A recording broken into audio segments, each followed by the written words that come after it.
Isipin niya sandali, ano ba yung unang pumapasok sa isip nyo kapag narinig nyo yung salitang bayani? Malamang, sundalo yan, di ba? Naka-full battle gear, may hawak na malaking baril.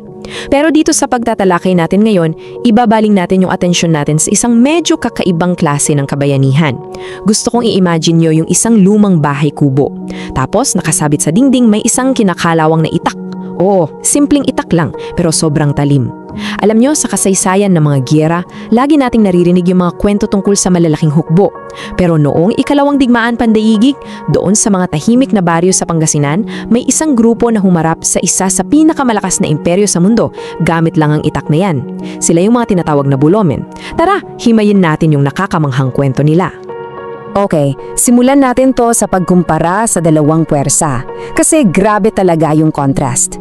Kapag pinag-uusapan natin yung ikalawang digmaang pandaigdig, ang naiisip agad natin mga tangke, naglalakihan kanyon, umuulang bala, di ba? Mga makinerya ng imperyo yan eh. Pero ano yung itinapat ng mga taga-Pangasinan dito? Isang simpleng itak o bolo. Literal na David and Goliath story to guys. Isang super armadong imperyo laban sa mga sibilyan na ang sandata lang ay yung eksaktong gamit nila sa pang-araw-araw na pagtatrabaho sa bukid. Yung panggapasana ng damo biglang naging instrumento para mabuhay. So, sino nga ba talaga itong mga bolomen na to? Sila yung tinatawag nating na home guard. Hindi sila mga sundalong nag-aaral sa mga military academy. Walang mga uniforme, walang combat boots. Ito yung mga ordinaryong Pilipino. Mga magsasakang sanay magbabahad sa putik, mga mangingisda. Kadalasan, nakasalakot lang yan tapos nakayapak pa habang nakikipaglaban.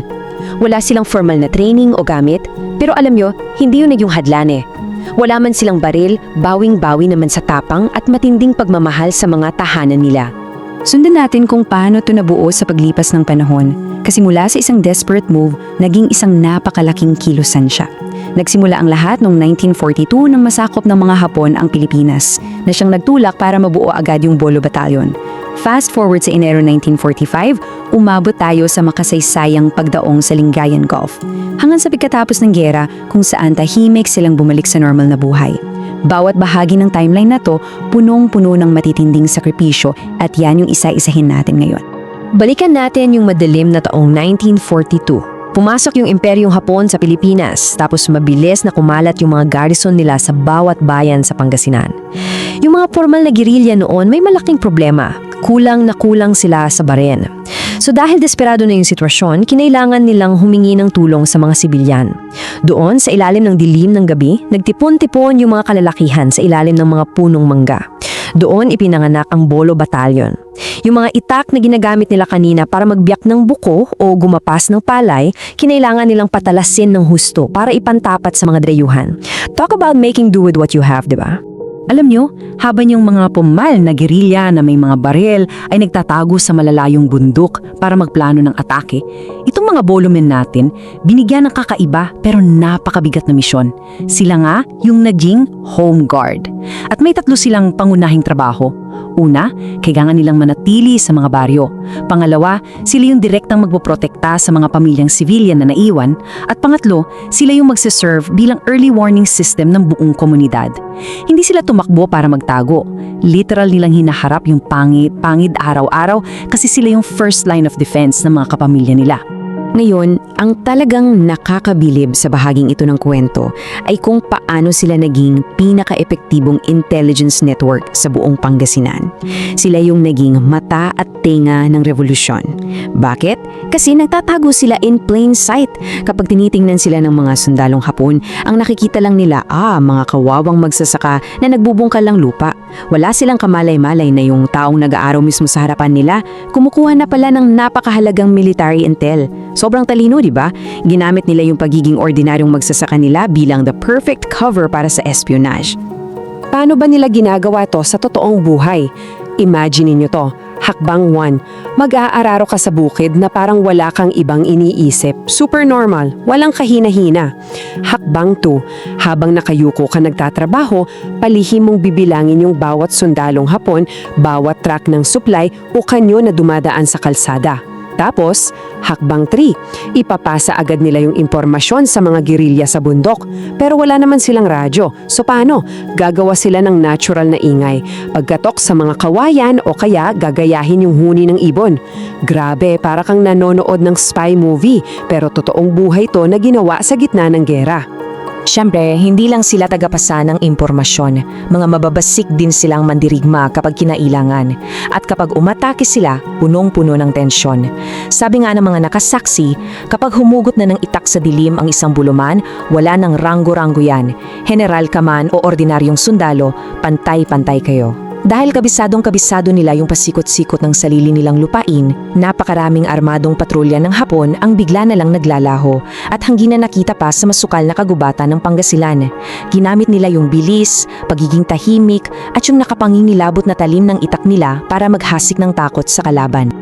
Fast forward tayo sa Enero 1945. Mula sa patagong labanan sa baryo, lumipat tayo sa isang malaking yugto. Dumaong ang malaking puwersang Amerikano sa Lingayen Gulf. Ngayon, sa pagdating ng libo-libong tropang may mga makabagong armas at air support, iisipin mo siguro na pwede na magpahinga yung mga magsasaka natin. Pero kabaliktaran ang nangyari. Ang mga bulomen hindi pumayag na manood lang sa gilid. Imbes na umurong, mas lalo pa nilang isinabak yung mga sarili nila sa pinakaharapan ng bakbakan. Kaya ang pinakamahalagang punto rito ay yung tindi ng mga trabahong inako nila noong panahong yun. Hindi kabisado ng mga Amerikano yung heograpiya ng probinsya, diyan pumasok ang mga bolomen. Sila yung naging guide sa mga liblib na daanan kung saan pwedeng maambos ang mga malalaking tangke. Bukod pa diyan, sila yung umako ng pinakamapanganib na trabaho, yung mano-manong paglilinis ng mga booby traps gamit lang ang kamay at itak nila. Walang safety gear ha? At kapag may mga nakatagong Japanese sniper na pumapatay sa mga Amerikano, ang mga bulumen natin ang palihim na gumagapang sa damuhan para tugisin sila. Itinaya nila yung buhay nila sa paraang di kayang gawin ng kahit anong high-tech na gamit. I-visualize nyo yung eksenang to.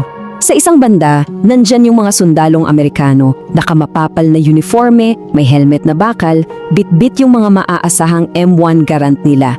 Tapos, sa mismong tabi nila, sumasabay sumugod yung mga bolomen ng Pangasinan.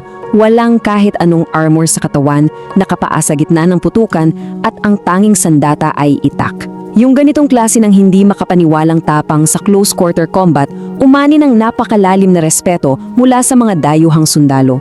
Nakita mismo ng mga Amerikano na yung tapang hindi pala nasusukat sa ganda ng armas na bitbit mo.